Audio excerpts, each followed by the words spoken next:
My name is Ellen. I've been a member of AARO for many years, and AARO is the Association of Americans Resident Overseas. It is not our habit to deal with the immigration problems that one might have in the country where one resides, because we do like to think of ourselves as as a global organization, and we can't get involved with all those issues. However, many of our members do live in France, and many of our potential members live in France.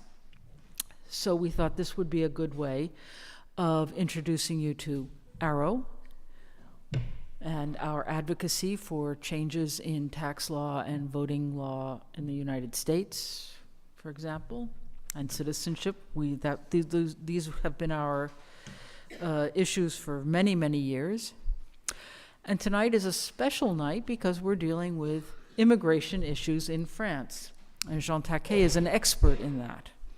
And he's also an expert on particularly Americans' problems with immigrating to France, because he has very close personal contact with Americans. And so that's it. Good evening, and thank you for having me here. So to introduce myself a little bit, I'm French. I have 5 years of law school in France, pretty much on the other side of the Luxembourg Garden. I served in the army as an officer, but I was a lawyer's officer for about 1 year, and I graduated from the equivalent of West Point, which is Saint-Cyr. And then I went to live in the United States, where I got married. Indeed, I have close ties.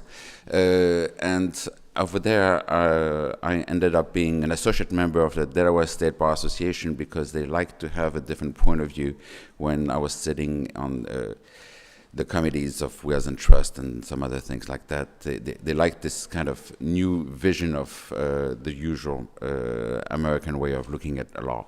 And then I moved back to France, and I became a member of the American Church, thanks to my wife. And I've been a member for 26 years. And at one point, I created a column, which was a Q&A column in the Paris Free Voice, and I've been writing ever since. So if you're interested, I issue it about 10 times a year, and all I need is an email address. Also, I answer for free the first question that I receive, no matter how long it is, and you get a brief within a couple of days. So that's my introduction. The way I would like to work today is, rather than trying to encompass something that is virtually humongous to be addressed in a few, even if it's a few hours, I would like to go with the idea that France is logical. And I know that when I say that, it's basically obscene for about 3/4 of the people who are sitting here, but France is very logic. And what I am trying to do tonight is to show you where the logic is, why the things are there, and addressing indeed topics such as immigration, what is a domicile, what is the tax, how does it work, and then its health coverage.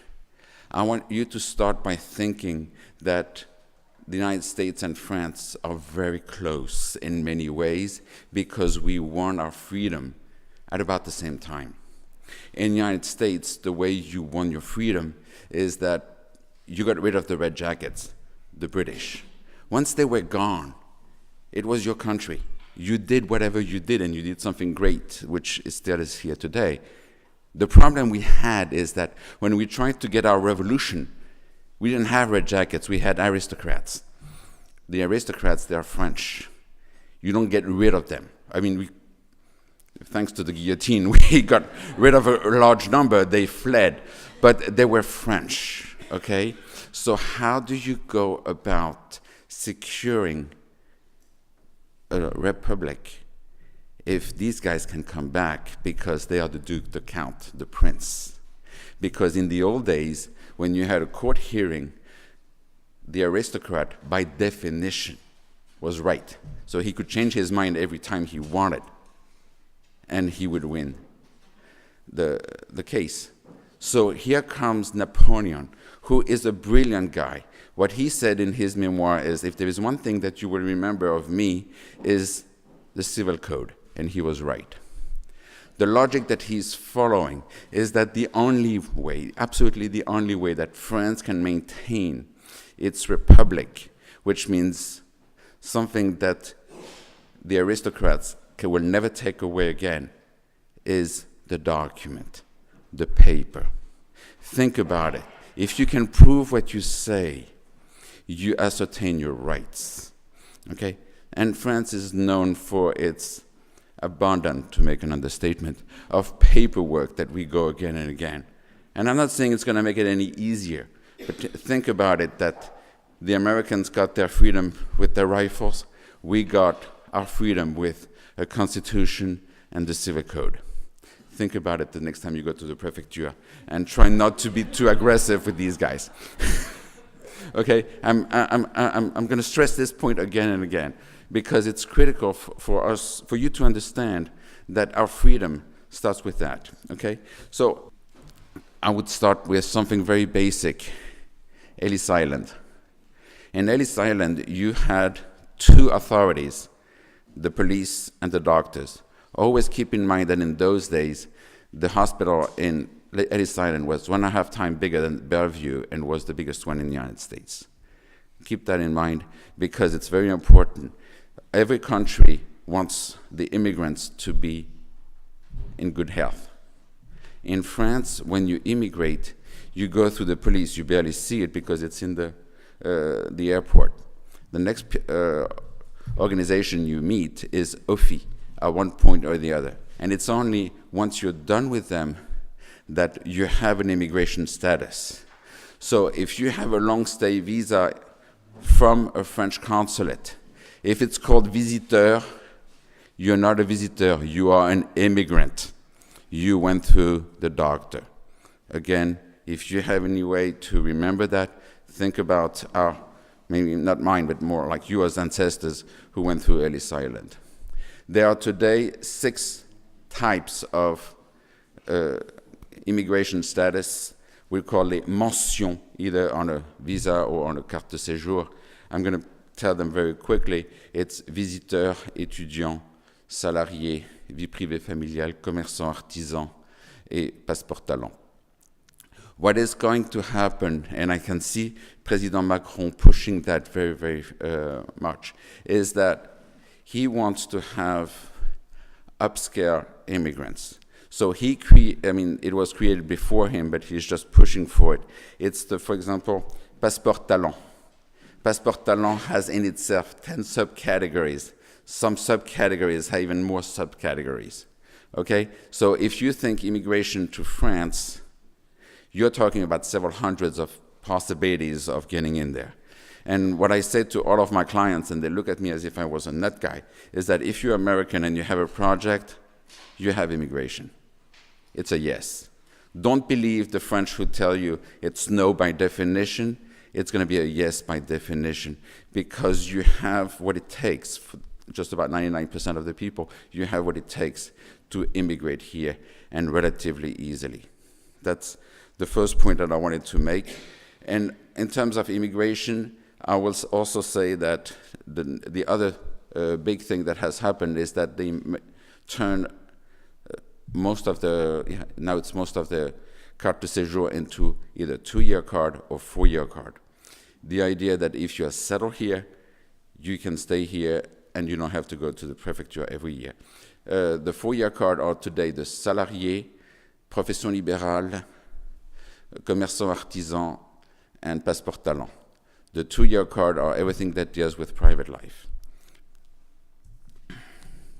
So that's the main thing. I also need to say a little bit about the carte de résident, which is a 10-year card. It's equivalent of a green card, except that, to give you an idea, you can live outside of France for 3 years and still maintain the rights to it. Now I'm going to want to go to a little nitty-gritty. I want you to understand something, that how it works. If someone has gone to the prefecture at least once, they have seen a scenario. You go to the desk, you give it to the civil servant, and they write on the sheet of paper, they go through the whole document.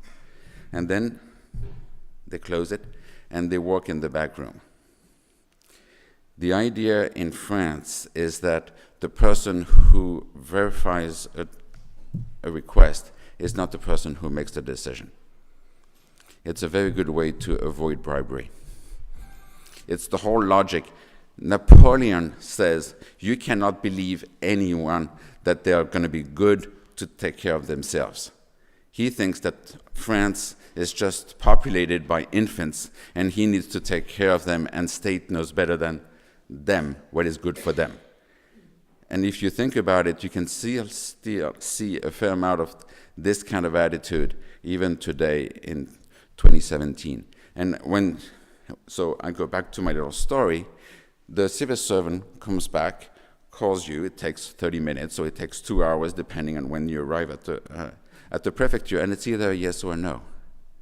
And it's very rare that you actually meet the person who makes the decision. If you think about your life in France, you will realize how often does that happen. And I will illustrate it in some of the topics that I have. So that is all I want to say about immigration. Feel free to ask questions about that later on. One of the things that you ask every time, whether it is at the consulate, at the prefecture, or even sometimes to rent a car, is your domicile.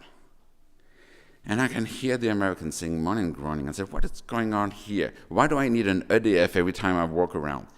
The reason is that under French law, if you do not have an address, you have no rights. You do not exist.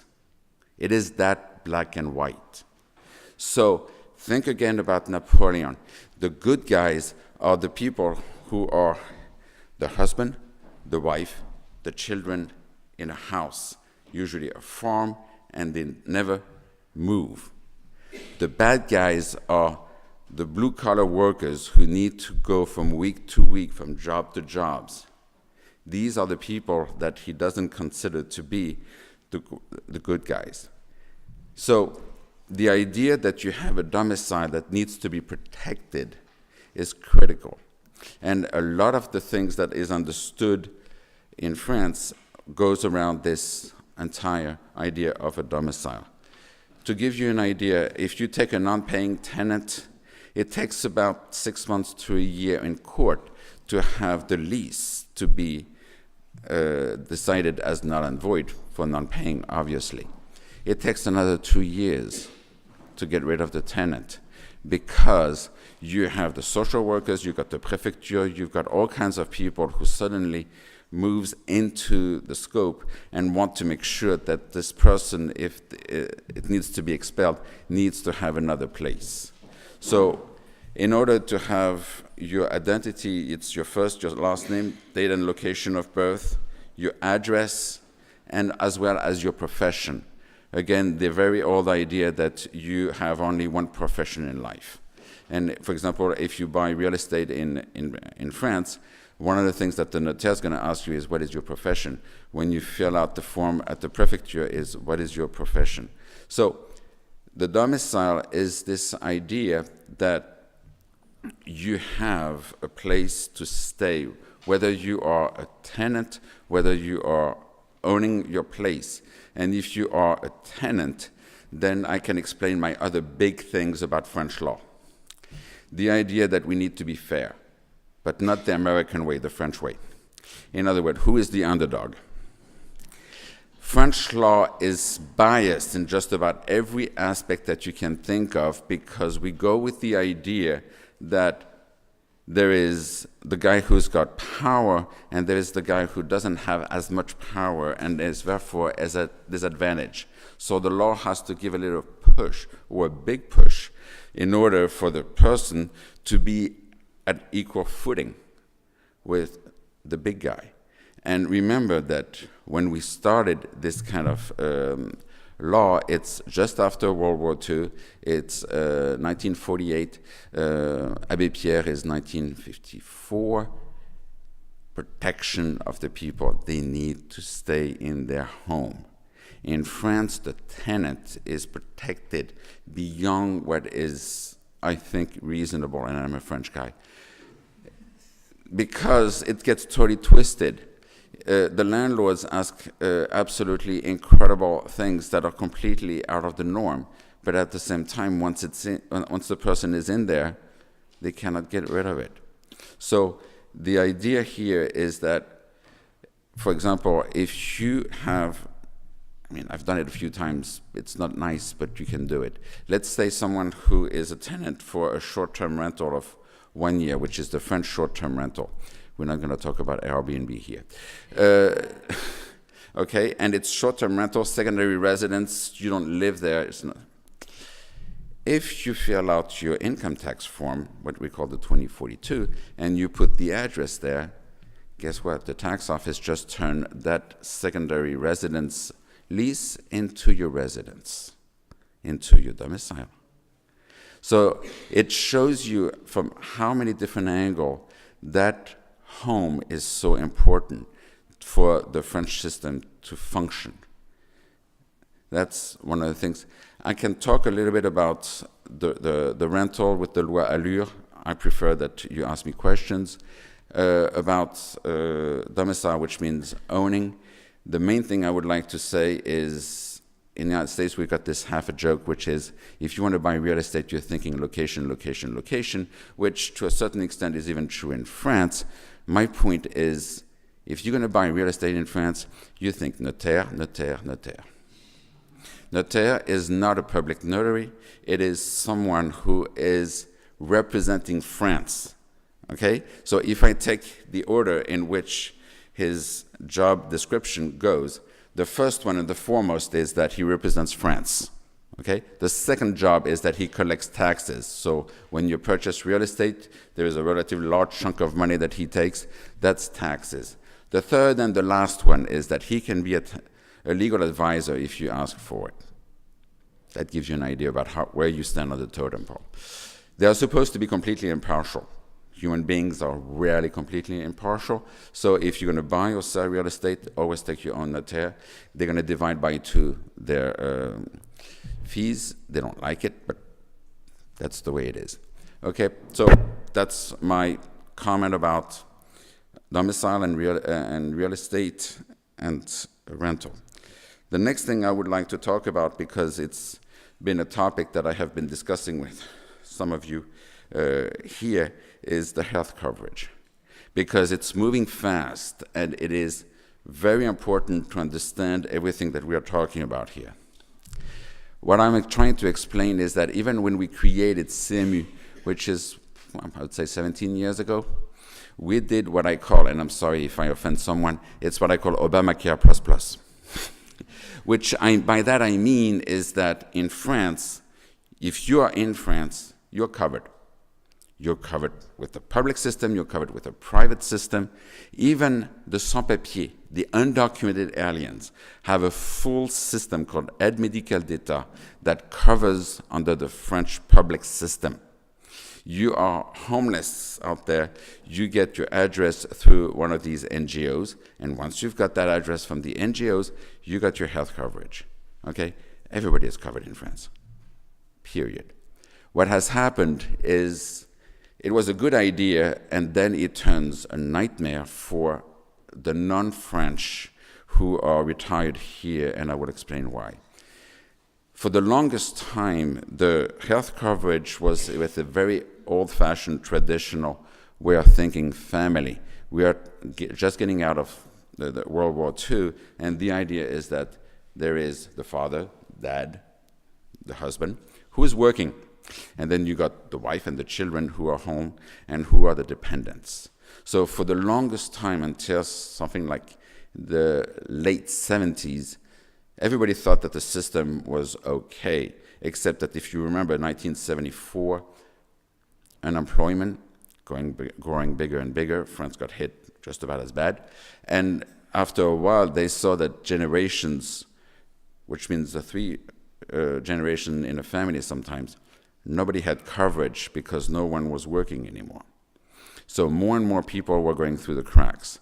So they decided to pass the law that says, called CMU, c'est Couverture Médicale Universelle, which basically put as a base, which is everybody's covered. We're going to figure it out how later. Okay? Which meant that at that point, people who were foreigners, who were not working, who were living on their own means, could actually apply quite easily to the French system by paying 8% of their income, regardless of health, regardless of age, regardless of anything. And if you allow me to set apart, because that story still is very dear to my heart. It was many years ago, but still very weird. I had this homosexual couple from San Francisco wanting to move to France for their reasons. I didn't really want to go into that. And at one point, one of the guys is looking at me, putting him almost in tears, said, "I cannot leave California. I have AIDS." And I said, "You don't understand the French system. Sécurité sociale covers you." We went back and forth, I don't remember how often. For him, it was so obscene that he would have had AIDS, full-blown thing, had to do all this tree therapy and whatever it was. I'm not a doctor. And it could not go beyond his understanding that all he needed to do is to come to France, having the visa, sign on, and he would be covered. It's that well. It works that well, and I can assure you, because I do it again and again, with people who even got rejected from the private insurance. And I'm looking at someone, we had a very interesting case. Okay, so CMU was wonderful, but the problem we had is still the old-fashioned system, where you have one person who can cover dependents. And what the government was looking at is a situation that was creating a lot of distress, which is a woman who needs to leave the home with the children, the divorce. More and more often it happens, which means that for a relatively long period of time, these people were not covered because they were all under the husband, the father, and to create those new accounts could take a very long time. Assurance Maladie is not the easiest organization to work with. Sometimes I compare them to Prefecture, and which is not a compliment. Yeah. So they decided, okay, let's do it the different way. Let's create Puma. And the Puma now is that no matter who you are, you're covered with your own account, which means you have your own social security number and you got everything. And a child who is 16 years old in France should have his or her own social security number, which was great. The idea was excellent, except that I don't know what happened, but for about a year and a half, we were not paying. Which means I had American clients and saying, wait a second, for a year I'm not paying and I'm still covered? No, I'm not covered. I said, don't worry about it, this is a French system. No, it's absurd. Here you see again what I was trying to say earlier. The people who receive the money and the people who offer the service. As of today, nobody has paid in the system yet. Okay? The last time anyone saw a bill was the last quarter of 2015, am I correct? Yeah. And it works. Because it is more important to cover the people than to figure out how to get the people to pay. We're in France. And that's really important to understand how different the system works, because we've got two authorities who decide their part of the job. So Puma today goes with the idea that every French people, or every people living in France, to be more precise, declare their income to France. I'm going to talk about it later on, about taxes and residencies. It's also another story. But what they've done, and that's what we have very recently discovered, is that instead of getting the database from Assurance Maladie, they are getting the database from the tax office. So people are getting letters and saying, you should be paying 8%. And no, I'm covered through my wife. I'm covered because I work. It's totally absurd. So there are a lot of cases that need to be fixed that way. So just keep in mind, for today, Puma now is implemented fully, and the premiums, most likely based on the last conversation I had with URSSAF and CPAM, we're talking about the first quarter of 2018. It's pretty much a done deal now. So that covers my health coverage. So we get into taxes. I'm going to start with the easy ones. Taxe d'habitation, in many ways, functions a very simple way. If you've got something in your apartment on January 1st of that year, and you're considered to be a resident there, even if it's your secondary residence and you're spending Christmas in the United States, you pay the taxe d'habitation. The taxe d'habitation, the formula, the calculation to do it, even I, one time, really tried to dig into it, couldn't figure it out. It's absolutely insane. What, on the other hand, is relatively easy to see is whether it is a secondary residence or a primary residence. For the people who have filled out the income tax form in France, the first page seems to be exclusively dealing with addresses. You've got 3 blocks dealing with addresses. It's just about where do you live and where are you going to pay your taxe d'habitation. And there is a 20% discount if it's your primary residence. But if it's your primary residence, then you have to fill out the French income tax form. And you are a French resident if one of these 4 things happened. You have been physically in France 183 days during a calendar year.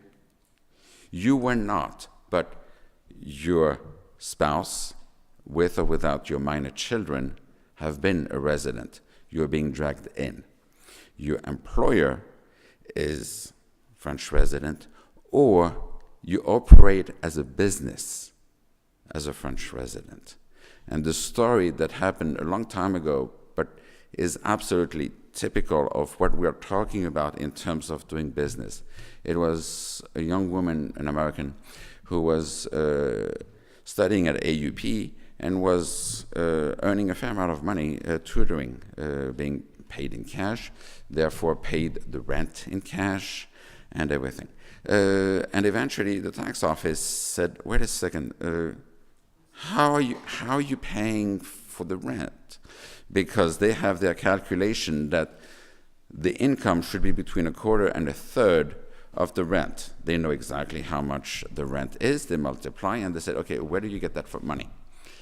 And she kept saying, but I'm not a resident, I'm just a student, I'm going in and out, and I'm declaring in the United States anyway. She lied. She said, yeah, I can give you a 1040. She never did it.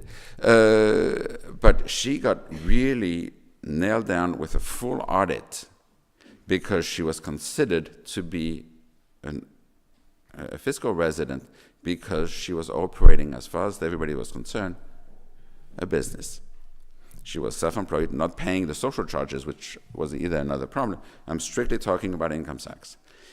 Pretty much, if you're in France long enough in terms of your presence in France, you are a French fiscal resident, which, thanks to the treaty between the United States, I'm not an expert in that, but just try to think logically and basically here. Everything that is unearned income in the United States stays taxed over there. Anything that is earned in France is taxed in France. But if you're self-employed with your French tax ID number called numéro SIRET, and you invoice a client who is in the United States, I'm sorry, guys, this is French money because it goes to a French business. Trying to get that to some of my clients, it's very difficult. Because they think, but wait a second, I'm American, my client is American, I did the whole job on my computer and they used it. This is an American business. No. Okay, just so that you remember that, again, you have French income taxed in France and you have American income taxed in the United States. One of the things that I explain to people, just to be very careful, tax inspectors love numbers. They crunch them very easily. So if you're going to be declaring your American income to France, which you should be doing because both countries ask worldwide declaration, and if you declare a sizable amount of unearned income from a portfolio, they're going to know if you have more than 1.3 million of net worth. And they can even calculate that you might have 5 or 6. So no matter how much debt you have, you're still going to be above wealth tax. The word wealth tax certainly makes people almost cringe. It's French, it's France. If you absolutely want to avoid it, you go on a carte de visiteur for 5 years and then you leave.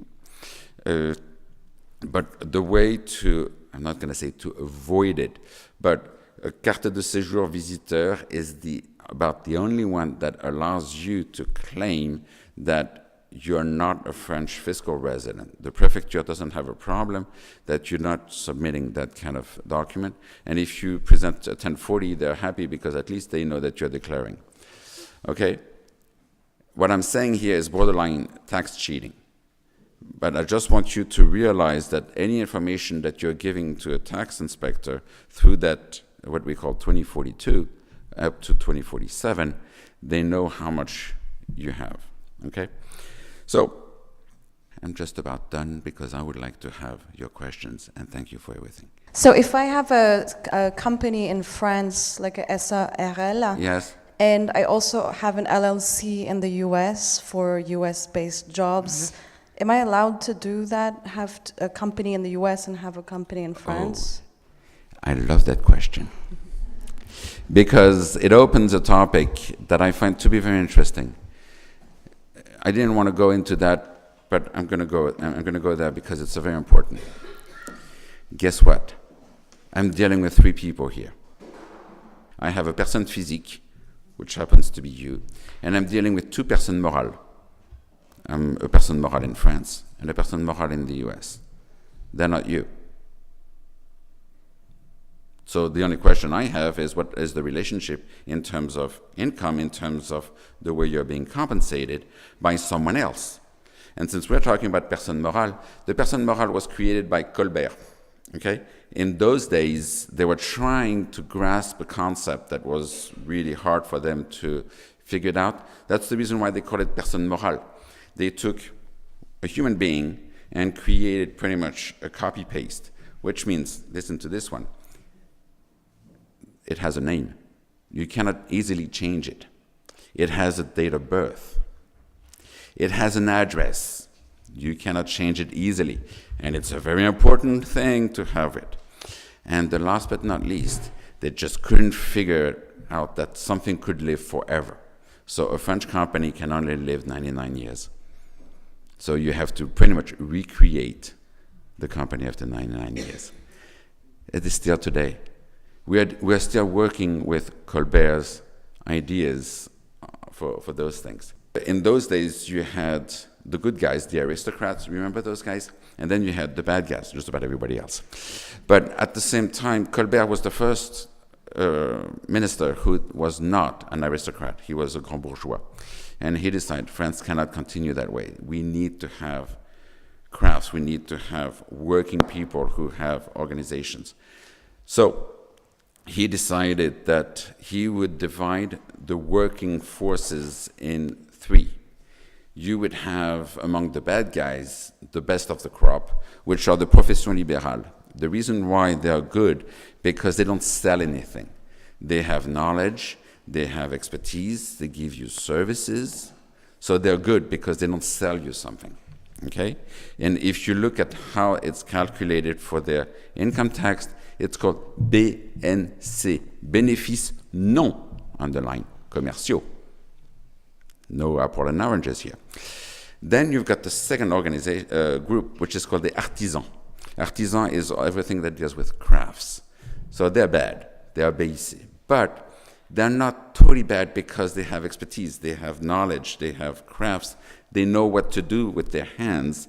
And therefore, what you buy from them is completely different from what they purchased because they put some expertise in there. Okay? The last and least, really the bad guys, are the commerçants, which means the merchants. Okay? And if you take the Code de commerce today, okay, the underlying assumption of the Code de commerce is that the commerçant is a crook today. Okay? we are not getting out of that idea that a good French person is an employee with the evolution that we have with auto-entrepreneur.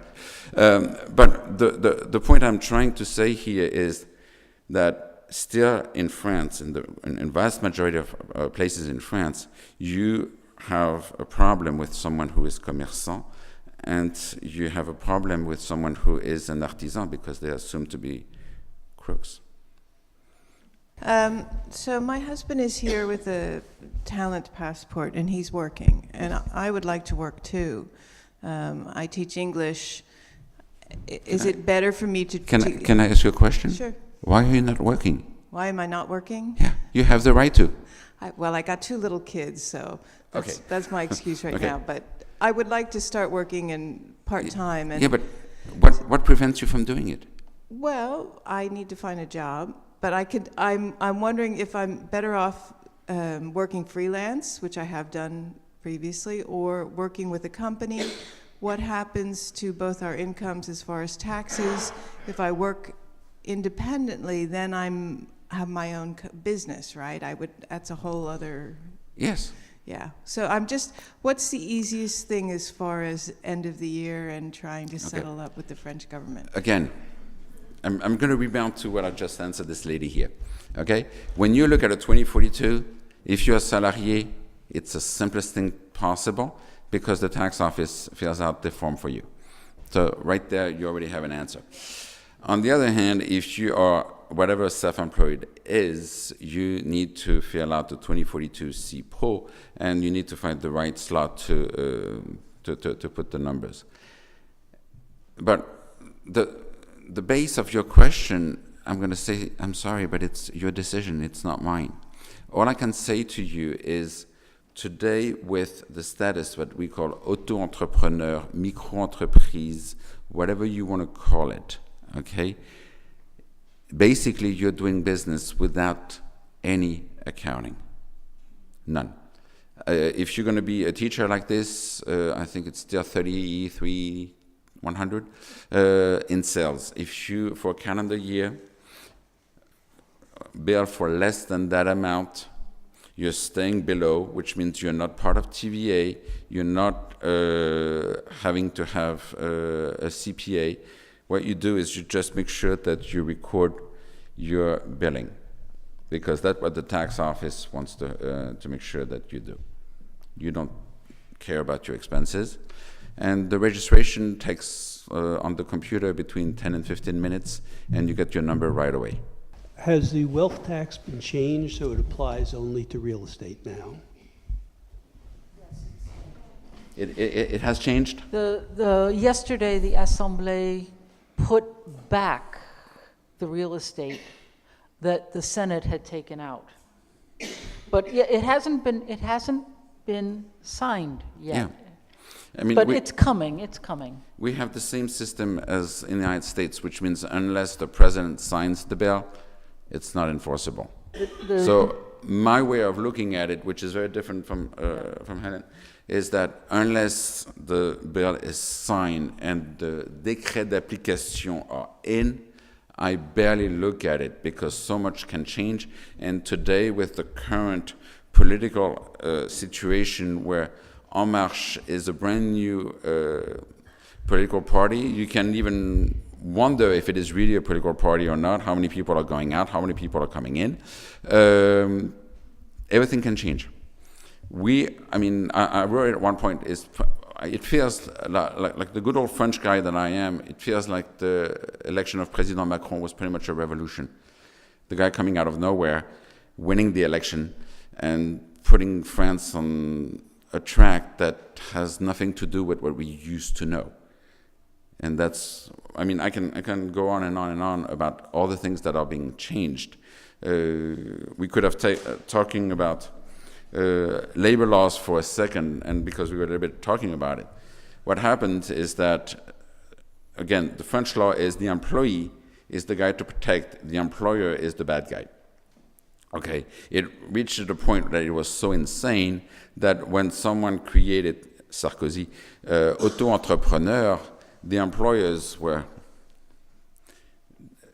pushing everybody out, or as much as they could, out of the labor force, and saying, why don't you just become auto-entrepreneur? So because of this conjunction of those two things, today Macron has a situation where people are getting used to the fact that they don't have a contract for life. They don't have a CDI. They are not fully protected. They are a lot more like an American labor contract that is pretty common in the US. So we will see what happens, but I'm pretty hopeful that the labor law has to change because of that pressure. That's my opinion. I actually have a two-part question. And the first thing is that I am in the third year of a long-stay visa. So I hope it's not a visa. Or a long-stay carte de séjour. Thank you. Okay. Remember Ellis Island. I'm sorry? Remember Ellis Island. Okay. And so I just heard, now what is the difference? Yeah, I just heard you say that after 5 years as a visitor, that you get out of France? No. What I was talking about was wealth tax. I also talked about carte de résident. I flew over it very quickly, but I can go back to it. If you have 5 years in a row of income, okay, whether it is American income or French income, that was declared in France, which means they want to see the avis d'imposition. 5 avis d'imposition of an income above minimum wage, which today is still about 14,000 euros, and your French is good enough, and there it's their decision as how good is good. Usually with Americans, they're pretty lenient, by the way. So you can get a carte de résident, absolutely. And the carte de résident is a card that, first of all, should be renewed automatically, gives you all kinds of rights, the 3 that I was talking about, plus being an employee. Well, right now, I go back to the United States frequently during the year to work, to Yes. earn an income. But as a condition of my carte de séjour, I have to sign a paper that says that I will not work in France. Which is half a joke, but I can explain why. Okay. And, so do I continue to renew the carte de séjour that I have? But the question I have is, are you declaring your income to France? No, because I only work in the United States and I'm Okay. Where do I find your body? here. Thank you. Yeah. Are we clear? Now, wait a second. You're breaking the law here. Okay? Because I'm not paying taxes here? No, because you're not declaring. Okay. No, but he is more than 83. He just said it. He admitted. Okay? I'm going to talk to like a lawyer pretty soon. No, I mean, okay. More seriously. Mm-hmm. The French tax system is that they put penalties from 10% to 120% on the amount of taxes that you owe. I don't care how much you put, if 0 is the amount you owe, you're not going to go anywhere. Okay? So what I'm trying to say to you, and I have several clients like you who can backtrack 3 years, so you declare your income to France for 3 years, and then you got the 2 more to go, and you got your carte de résident. So at this point, I have to declare my income in the United States to France? Yes. And pay taxes on that? No! Oh. That's what I keep saying to you. All right, okay. Okay? That's what I wasn't sure. Now, wait a second. We're here with 2 countries basically saying worldwide income needs to be declared. Okay. If you don't have a treaty, what it's going to do is that you're going to pay twice. Okay, so IRS being the big guy and France being some other one, basically, even though you're a French fiscal resident, everything that you earn is going to be taxed in the US. And that's why the French tax inspectors sometimes look at people like you and said, why are you wasting my time? It's sometimes now getting harder and harder to obey the law. All right, and the second part of my question is, as far as Puma is concerned, am I eligible for French Société Medical. I just said it. Okay. Wait a second. Yeah, Are yeah. you here? Yeah. Yes. Okay. Do you have? Do So, you have an, all right, because at this point I have health insurance through AARO. yeah. So do I need that then, or Wait a second. Yeah. Who am I to make a choice for Right, you? right, well, okay. Okay? The bottom line is you like what AARO is offering and you keep it. Now, if for a lot of reasons you prefer having a carte vitale in your wallet, then you change and you use AARO simply as a mutuelle. Who am I to decide for you? Well, okay. That's what I wanted Yeah. to know. Okay. No, but you're totally eligible. All right. Thank you. Those of us that are on the year-to-year carte de jour, getting Which one? the visitor, only retired income in the U.S., not working here. How do we file taxes here? I mean, is there a form we should be filling out? It's called 2042, 2042C, and 2047. 2042, 20? Yep, 2242C, and then 2047, and the 2047 is everything about the foreign income. Okay. And to give you an idea, I can deal with the first two. The third one, a professional is doing this. Even I cannot get it because I know how to read a 1040. I know how to read a 2047. It's just that I do not know how you go from one to the other. AARO will be having another seminar on French taxes Yeah. in May. Hi, I'm wondering about retirement and citizenship. Have you had much experience with people who have had 10-year cards forever, then retired and then decided to go for French citizenship? And is it particularly difficult or not? Okay. Since we're going to talk about citizenship, I need to answer at two levels. Okay. The first one, which for me is absolutely obvious. Okay. If you feel like you're French, okay, you have the right to be French and you have the right to ask for it. Please do not measure the fact that you're French and how you're French to someone else, maybe someone like me, serve in the army, an officer coming out of that. Okay? We're all different. You have, and you should be respected for being French if you want to do so. That message is extremely important for me. Okay? I'm a very Republican from that point of view. Not talking about the American Republican but the République, the res publica in Latin is the common good. Okay, that's my little soapbox. The second thing is that the file is relatively easy to get. You go on the French website official, you click, you download the file. Now, there are several things that I need to say. The very first thing is, if in the United States you need to pledge allegiance to the United States, in France you need to prove complete allegiance. So it's that thick. That's the starting point. The second thing is that the two lines that basically are totally cryptic for a lot of foreigners are extremely important, is that you need to prove that you are assimilated, which means that it's not that you look like anyone else. It's just that deep inside of you, you feel like you're French. I mean, you're spending time your life has been here for so long that it's your home. It's home sweet home. There is no question about it. If it's how you feel, go for it. And on top of it, try to write a cover letter.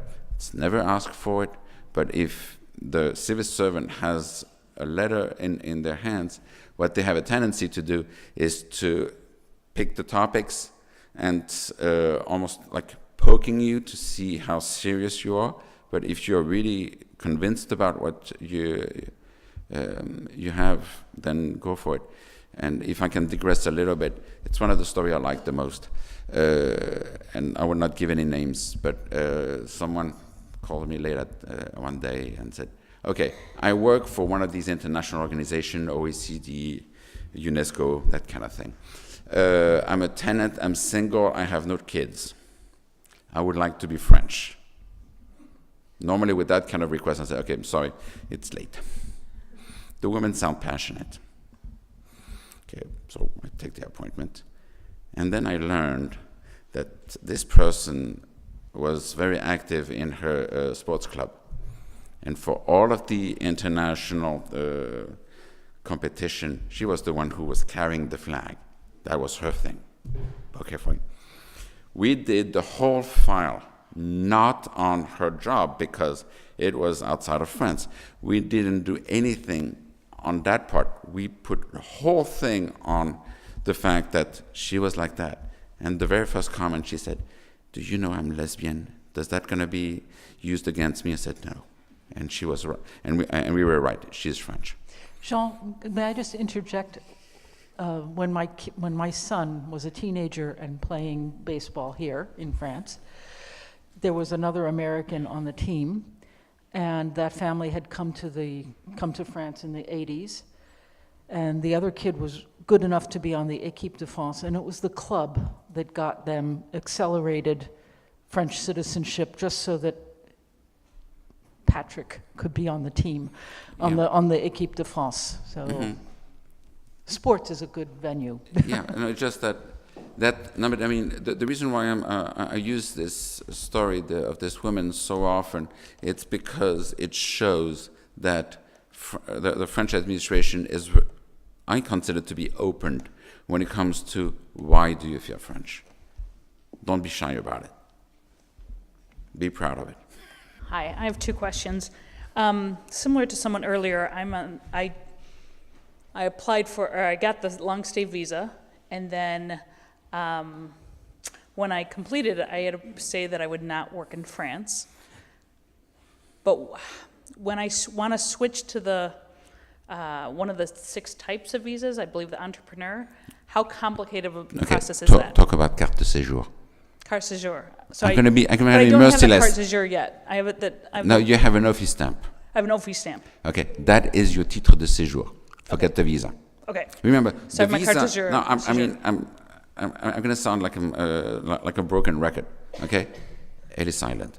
You went to the police station. You went to the doctor. I did. And at the end of the doctor, you got something. Oui. That is your titre de séjour. Oui. Forget the visa. It's long Okay. gone. I have a carte séjour. No, you have a titre de séjour. I have a teacher séjour. Okay. Oui. Titre de séjour is the wording that covers everything that is for foreigners. Okay. Okay. So we have APS, we have récépissé. I can go on like this. Okay. Okay. Just as you have one of them. Sorry. Okay. When I do want to switch to be able to work, I know Yes. it will take about a year, but once I do, how complicated is it to switch to a visa where I can Okay. work? I'm going to be answering in 2 different parts. Okay. The first part is normally any work that is being performed in France should be taxed in France. Right. That is le Code de l'URSSAF. The thing is that it was written with a logic of the 19th century. Today we are working remotely. So the comparison I'm making, which is not a good one, but I want people to really understand. Try to imagine you're in the United States, you're on a highway, and you know for the next 100 miles there will be no cop, no radar, no nothing. Okay? It's between you and your conscience. What are the chances of you speeding? 95%. Okay. My comparison here is if you work in France, okay, and the product of what you're working is being used outside of France, okay, that your invoices are being issued.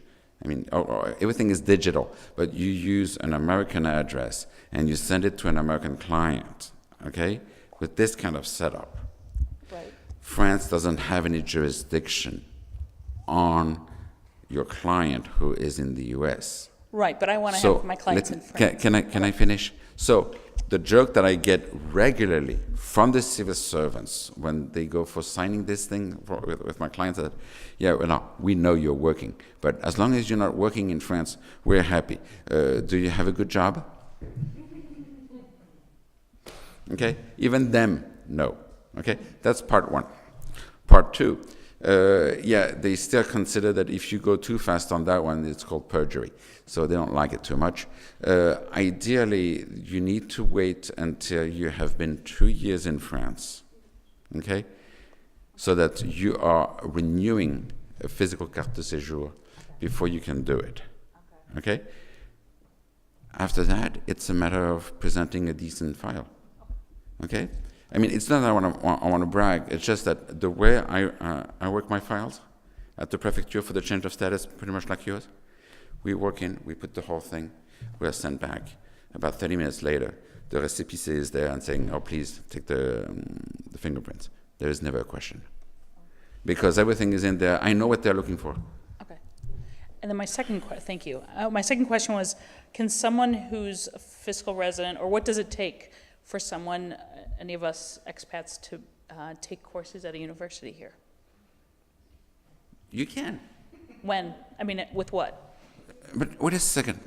I mean, no, Okay. Let's backtrack a little bit here, okay?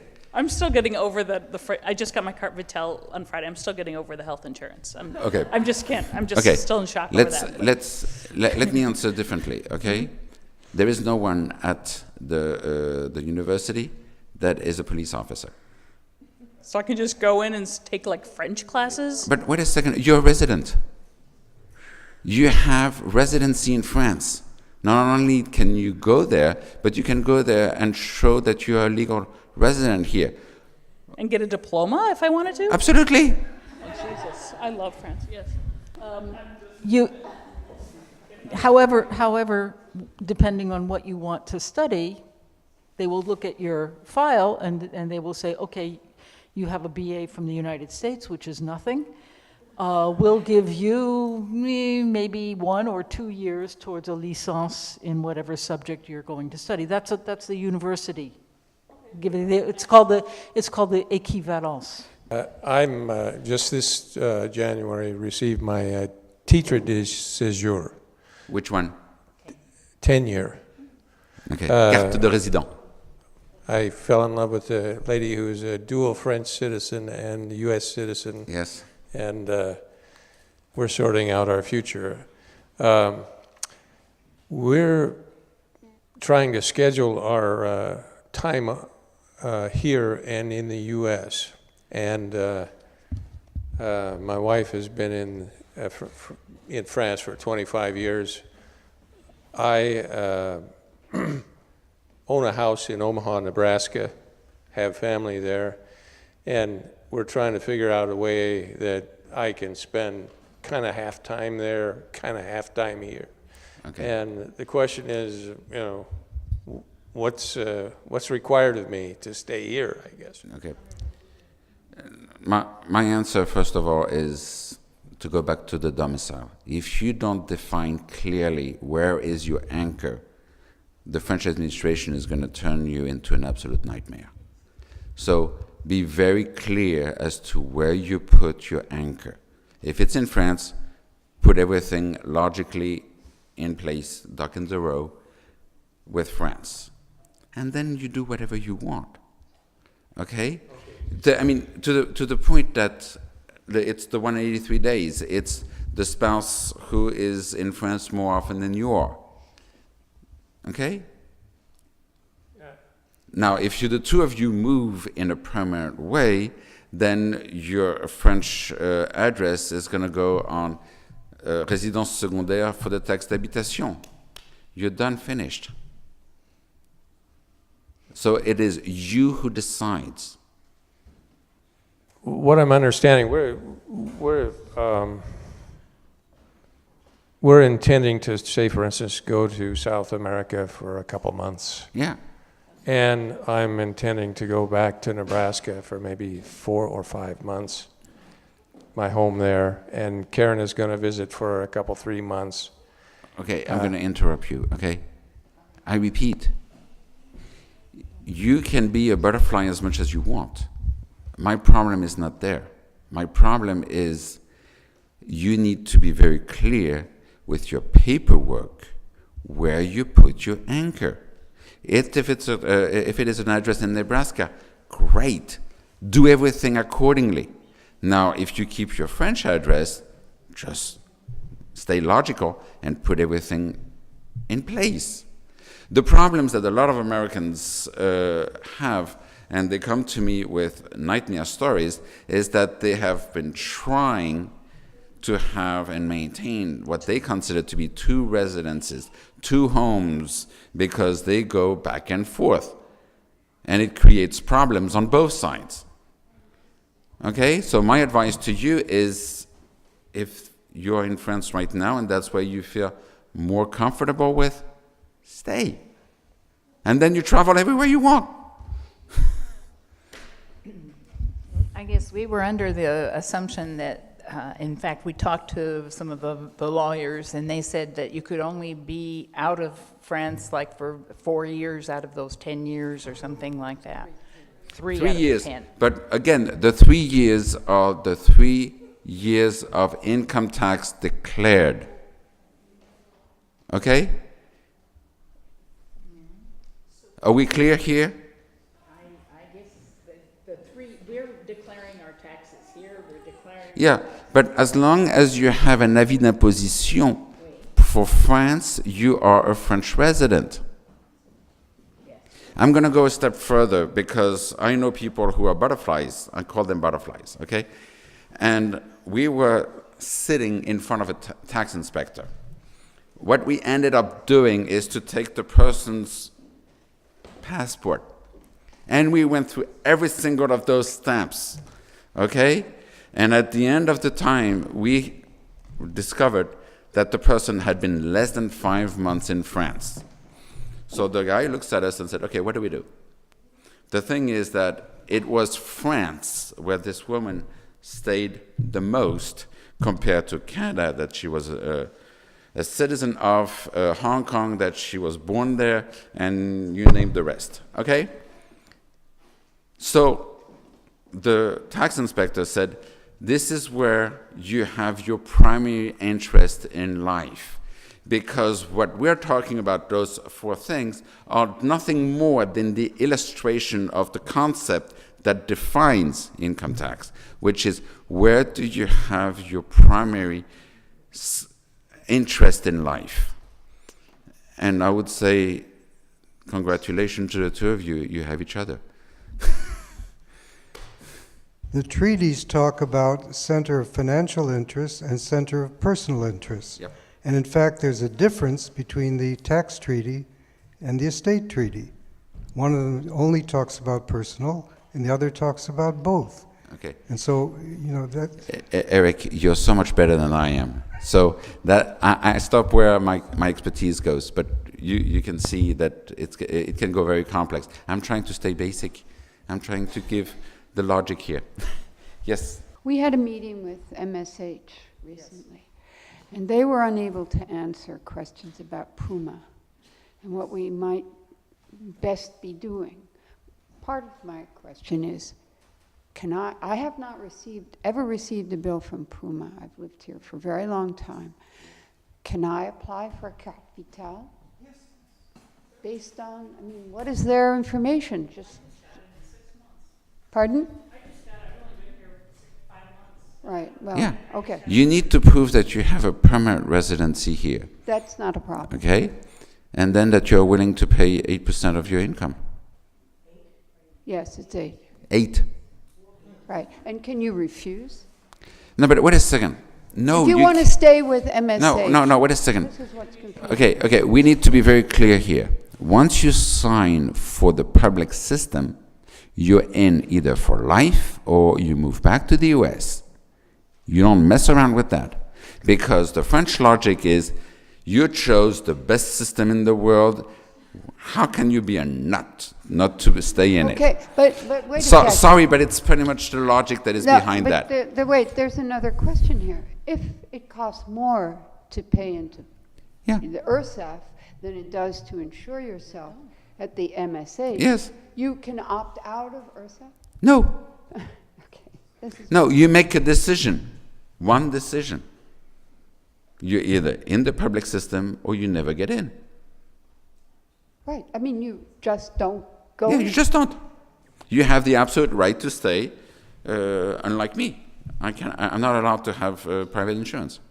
I must be, because I'm French, I must be on the public system. Right, I understand. Okay, but then you can refuse? The question is not whether you refuse.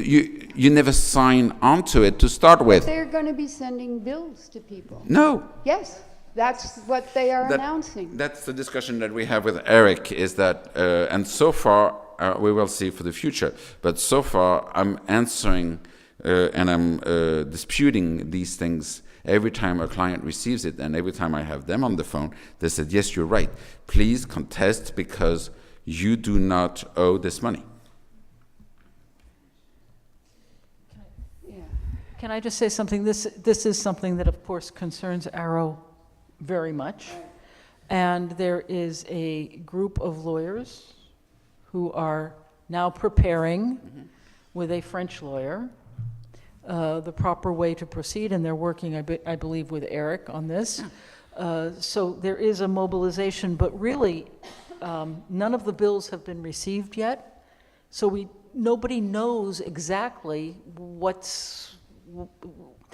nobody can tell until it actually happens. Yeah, and on top of it, all we can do is preventive. I mean, it's what I'm sending when I have my clients signing the letters I send out. It's preventive, and we hope it works. We are in a no man's land right now. Question about wills. If one already has a will in the U.S. that's valid in one of the 50 states, do you need a will in France, or what happens in the event of your death? Thank you for asking, because that's one of the big topics that I think is important. Okay. First of all, if you reside in France, the French law applies to you. Okay, and until quite recently, the full French law applied to you. You couldn't opt out. Okay. It's not completely firmed in stone because we don't have all the precedents yet on that specific topic, but it is possible, and the notaires do that now, is that you write a French will saying, as an American citizen, I wish to have the law of Nebraska, California, I don't know where your will is, and I wish that that legislation and my will be applicable to my entire estate, including my French stuff. From a legal point of view, I think it's pretty clear that it's going to be holding. The problem and the question that we have is that it is quite possible, if not almost certain, that the French will tax your estate based on French law, which means that the further away you are from your spouse, your partner, or your blood, the more expensive it is. That's exactly what Tim Ramier said at the meeting we had 2 years ago now about this change. Yeah. You can choose where the will be executed, but the taxes will always be in the country where the assets are. If my domicile is in France, yes, does it make any difference where my bank accounts are? Let me answer your question, because it goes in so many directions that allow me not to answer right away. I need to get there, okay? First and foremost, if you hold a titre de séjour that says visiteur, whether it's OFI or whether it's a carte de séjour, the prefecture is going to ask for a French bank account.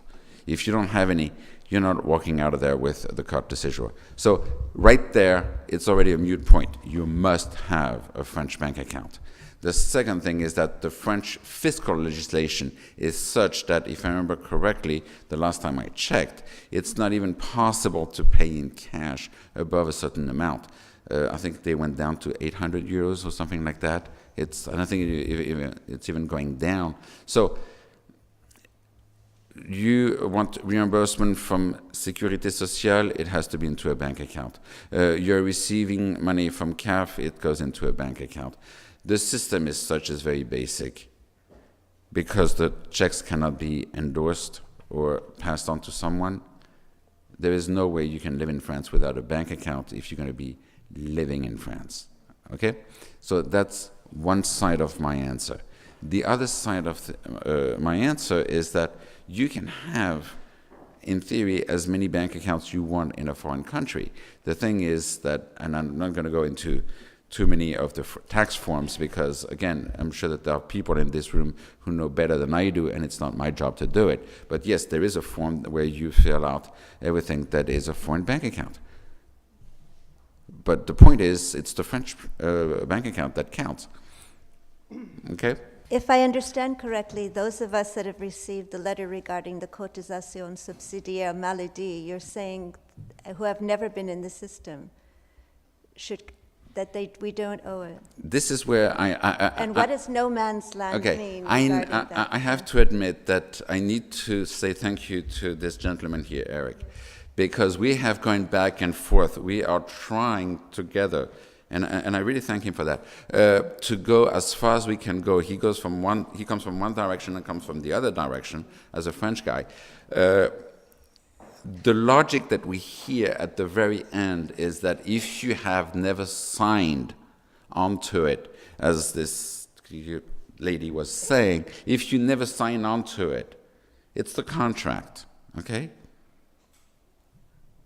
You don't owe the money if you don't sign. And that's where Puma is pushing in the direction of, because you're in France, you are insane not to take the best system in the world. And that is the logic that is being pushed with Puma. And we will see where of the two legal concepts, where do they find the compromise? Do you have a crystal ball? Absolutely no idea.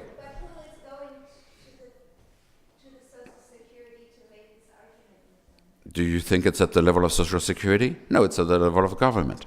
As I said, there are now lawyers and Eric, Yeah, and people are working on this. Yeah. My situation is a little bit different. I lived here for 10 years until 2009. My husband worked here. We paid French tax. He now gets French Social Security. But we moved back to the States for the last 8 years. Yes. My son was born here. Yes. I just moved back with him in September and enrolled him in school. And going back to the States over the holidays to go and meet with the French consulate to get a long stay visa. Mm-hmm. The visitor, yes. So now, the fact that my son was born here, I know there's a lot of laws about preventing children from automatically getting citizenship. It doesn't work like in the United States. Right, right.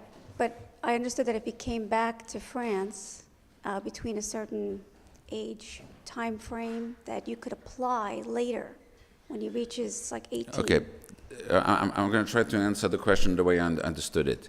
Is that if you were born in France and you have spent the last 5 years when you turn 13, the parents can ask French nationality for you. Okay? If you were born in France and you want to ask it at age 18, it's the same 5 years, and it's pretty much high school and middle school. Okay? So it doesn't seem like your son is neither there yet. I encounter this situation quite often. People like you who think, rightfully so, that you had a home here, you had a life here, and everything went because you moved back to the US 5, 6, 7 years later. They come back and they said, why don't I just get the credit for all those years? You don't have any. You're starting with 0 at the very beginning. You need to have the visa. Okay? With the visa comes the office stamp, and then you're in. And it's only when you're going to start asking for the carte de résident or French nationality that all these years in France comes as a huge credit. But you need to pay your dues at the beginning. You're starting from 0. I have a residency. I have a property in France. I can repeat 20 times if you want. Okay, no, I'm just. No. It has nothing against you, and I fully understand, and I respect how you feel. You're starting from 0. But don't worry about it. Once you're in, you can go. Just quickly, I moved here 1.5 years ago, and I just renewed my titre de séjour, and I would like to change my status to a work status. Would I have to wait until next year, December, to apply for a work visa? I can only give you the guidelines, okay? It's yes. Now, I'm going to say something a little bit different, and I want to be understood here, okay? For a lot of reasons, North Americans get away at the prefecture with what I call in French passe-droit, that is absolutely astonishing. How a prefecture prefers the North Americans over just about anyone else in the world is staggering. Okay, I'm at the American church. I help Filipinos, Chinese, Africans, so I can see both ways. And I'm thinking one of the very few who do immigration who has this full scope. Okay. Nothing prevents you from trying earlier. Okay? And it's going to be very basic. If you have the appointment, you have a 90% chances of having it. The problem that you're going to have is to go, if you live in Paris, the office 1511 and convince the guy to give you. Okay, is it easier if I'm from New York, to do it maybe in New York at the consulate there, at the French consulate? I've heard that. Okay. To change the status? Sure, but why would you do that? Maybe. Doing it faster? Fine. The problem is that you have at the consulate someone who is lesser expert in those files. I have a lot more trouble with the files in consulate that I have with, especially in Paris. I've been in France for 3.5 years, and I've renewed my carte de séjour twice, and I enrolled in the Sécurité Sociale last year, and I got my carte de séjour about 6-7 months ago. Nobody has ever asked me to pay a penny. I've not received a cotisation, and should I be proactive and go to the URSSAF, or should I just sit tight and keep my mouth shut? Sit tight, because it is the whole system, as we keep saying, is that we're in the dark.